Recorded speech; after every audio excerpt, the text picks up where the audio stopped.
శ్రీ గురుభ్యో నమ. శ్రీ గురు చరిత్ర అధ్యాయము 10. శ్రీ గణేశాయ నమ. శ్రీ సరస్వత్యై నమ. శ్రీ గురుభ్యో నమ.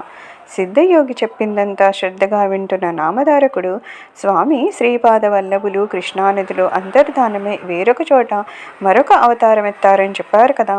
అటువంటప్పుడు ఆయన గుప్త రూపంలో కురువపురంలో ఉన్నారని, ఇప్పటికీ ఇక్కడ తమను ప్రార్థించిన భక్తులను రక్షిస్తున్నారని కూడా చెప్పారే, అదెలా సాధ్యమో అని అడిగాడు.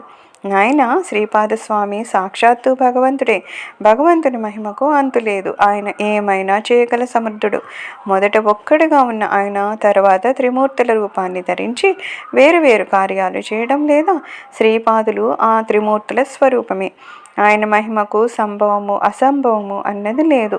ఆయన అంతర్ధానమయ్యాక కూడా ఆ క్షేత్రంలో తమను ఆశ్రయించిన భక్తులను రక్షిస్తున్నారని తెలిపే దివ్యలీల ఒకదానిని చెప్తాను విను. కాశ్యపన గోత్రీకుడైన వల్లభేసుడనే బ్రాహ్మణుడు వాణిజ్యం చేసుకుని జీవిస్తూ ఉండేవాడు.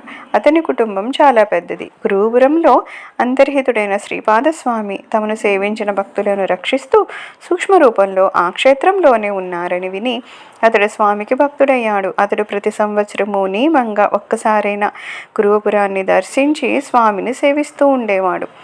ఒకనాడు అతడు స్వామిని స్మరించి తనకు వ్యాపారంలో మంచి లాభం వస్తే స్వామి దర్శనానికి కురుపురం వెళ్ళి అక్కడ ఆయన ప్రీతి కొరకు 1000 మంది బ్రాహ్మణులకు సంతర్పణ చేస్తానని మొక్కుకున్నాడు.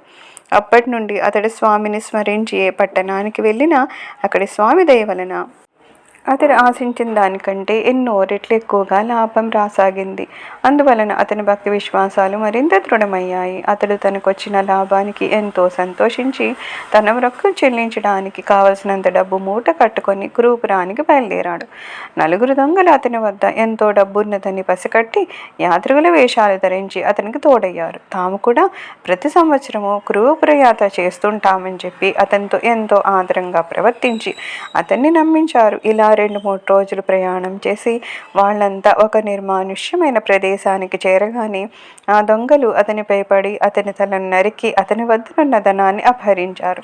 తర్వాత ఆ సంగతి ఎవరికి తెలియకుండా చేయాలని తలచి ఆ దేహాన్ని దహనం చేయడానికి సిద్ధమయ్యారు. వల్లభేసుడు మరణించే ముందు చివరి క్షణంలో శ్రీపాద వల్లభ అని కేకపెట్టాడు. అందువలన భక్తరక్షకుడైన శ్రీవల్లభులు జడలు, భస్మము, త్రిశూలము ధరించిన యతి రూపంతో ఆ దొంగలకు ప్రత్యక్షమై త్రిశూలంతో వాళ్ళని పొడిచి చంపాడు.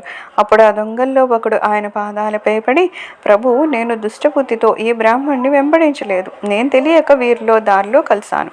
నిజానికి నేను ఎప్పుడు దొంగతనం చేసి ఎరుగను. సర్వసాక్షి అయిన మీరు అంతర్దృష్టితో గమనిస్తే మీకే తెలుస్తుంది. స్వామి నన్ను క్షమించి విడిచిపెట్టవలసింది అని ఆయన్ని శరణి వేడాడు. స్వామి అతనికి అభయాన్నిచ్చి కొంచెం విభూతిని ప్రసాదించి దాన్ని వల్లభేసిన శరీరంపై చల్లి తెగిపడి ఉన్న తలను మొండానికి అతికించమని ఆదేశించారు. అతడిలా అతికిస్తూ ఉండగా శ్రీపాదస్వామి వల్లభేసిన శిరస్సుపై తమ అమృత దృష్టిని సారించి మరుక్షణమే అంతర్ధానమయ్యారు. వల్లభేసుడు తిరిగి బ్రతికాడు. అతనికి పూర్తి స్పృహ వచ్చేసరికి సూర్యోదయమైంది. అతని ప్రక్కన ఒక్క వ్యక్తి మాత్రమే ఉన్నాడు. వల్లభేషునికి అంతకుముందు జరిగిందేమీ గుర్తులేదు.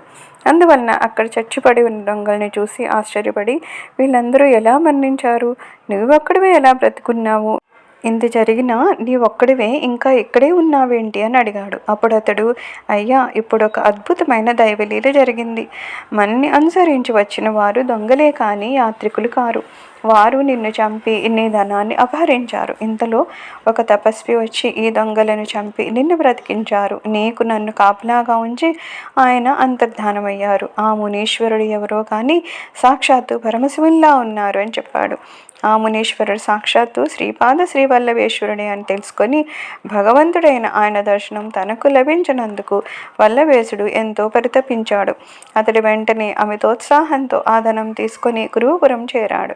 అక్కడ శ్రీపాదుని పాదుకలను సకలోపచారాలతో పూజించి ముందు తాను అనుకున్నట్లు 1000 మందికి కాక 4000 మంది బ్రాహ్మణులకు తృప్తిగా భోజనం పెట్టి దక్షిణ తాంబూలాలతో వారందరినీ సత్కరించి సంతోషపెట్టాడు. ఈ విధంగా శ్రీపాదస్వామి కురువపురంలో అదృశ్యంగా ఉంటూ ఇలాంటి లీలల్ని ఎన్నో చేశారు. నేటికి సజ్జనులకు అక్కడ ఆయన దర్శనాన్ని ఇస్తారు.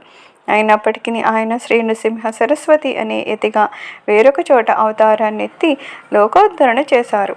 భక్తులు ఎక్కడున్నప్పటికీ శ్రీపాద స్మరణ చేస్తే చాలు, వారికి స్వామి అభీష్టాలనిచ్చి రక్షిస్తాడు. అట్టి స్మరణకు అనుగుణమైన నామము తరతరాలుగా ఇలా ఉంది అన్నారు సిద్ధముని.